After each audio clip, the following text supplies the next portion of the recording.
All right, let's talk about some of the properties of gases. First one we're going to talk about is pressure. So pressure is a property that is only felt by gases for the most part. You could put pressure on solids and liquids, but they're not really going to feel it like a gas will.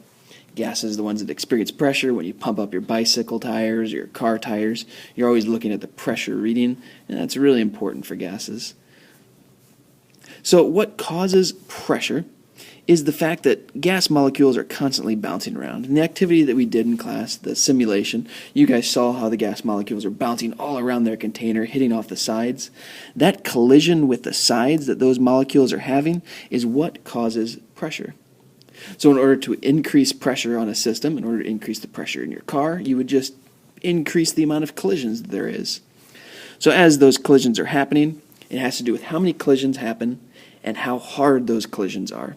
So if you were to increase the force of those collisions and you were to increase the number of those collisions, you would increase pressure.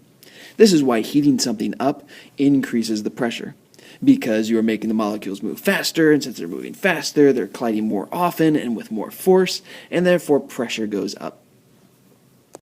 There are 4 units of pressure that you guys are going to run into. The most important one, though, is going to be this guy right here, atmospheres.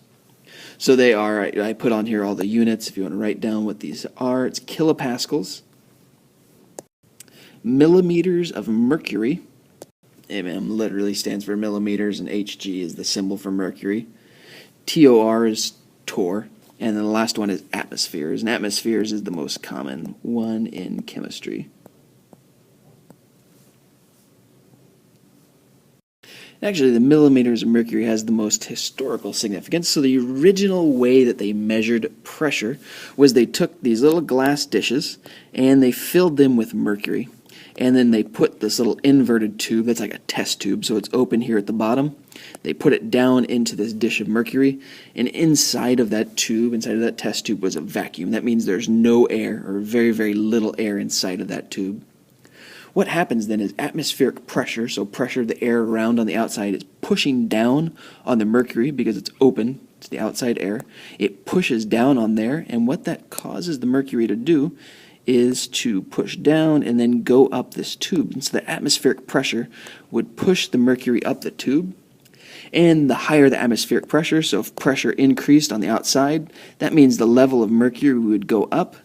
And they would literally just measure how high the mercury was in millimeters, and they called it millimeters of mercury. So the higher the pressure is, the farther up that mercury level would go, and the more millimeters it would have. Or the lower the pressure was, then the level might drop, and so then the distance, the number of millimeters of mercury would go down. Pressure conversions real quick. We'll put everything relative to atmospheres. So 1 atmosphere is equal to 101.3 kilopascals, which is equal to 760 millimeters of mercury, which is the same thing as 760 torr. Truth be told, millimeters of mercury and torr are the exact same thing. So let's say, for example, we have something that's 650 torr, and we want to convert that into atmospheres. This is where stoichiometry or unit dimensional analysis comes into play. So we can see from up here that there is 760 torr for every 1 atmosphere, and so that means 760 torr for every 1 atmosphere, and torr would cancel out torr. So that would be 0.85 or 86 atmospheres. That's all the conversion is, just like that.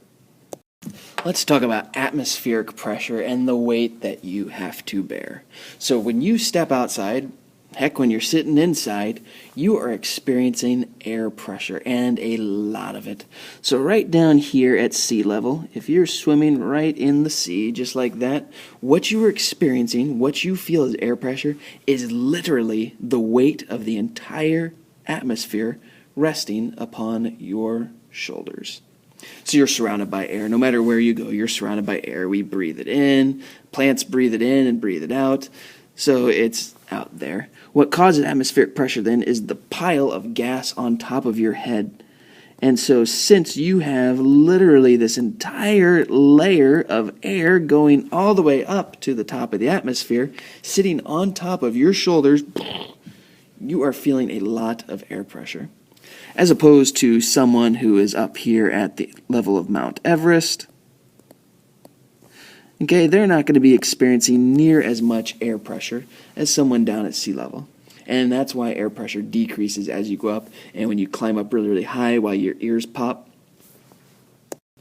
Down at sea level, the amount of air pressure pushing down on you equates to 15 pounds per square inch. Pick out a square inch on your hand. That's an inch by an inch area. That area of your body is experiencing 15 pounds worth of air pushing down on it right now. 15 pounds per square inch. If you look at the entire back of your hand, it's probably about 12 square inches. That means 12 square inches times 15 pounds each. That's a lot of air pressure on you right now. So I know what you're saying. Mr. Jones, if I've got 15 pounds of square pressure per square inch on my body, why am I not being crushed? And it's because you look like this, and air pressure is pushing down on you, but air pressure is also pushing up on you. So it surrounds your body completely, and we have strong enough bones and tissue to really handle that pressure. And the last thing is volume. So with a solid, all three of these, this is solid, liquid, and gas, they're in the same size container.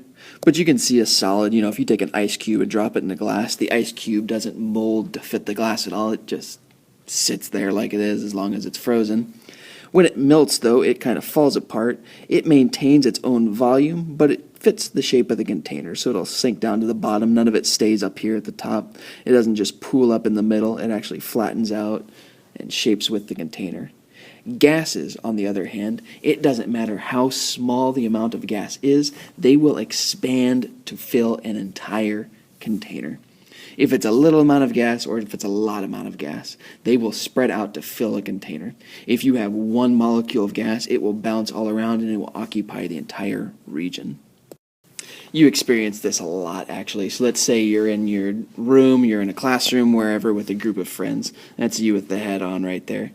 And you have to fart, so you decide to move over to the back corner of the room so that no one knows. So you come over, you're hiding in the corner, you let it slide out, and those gas molecules, they come out.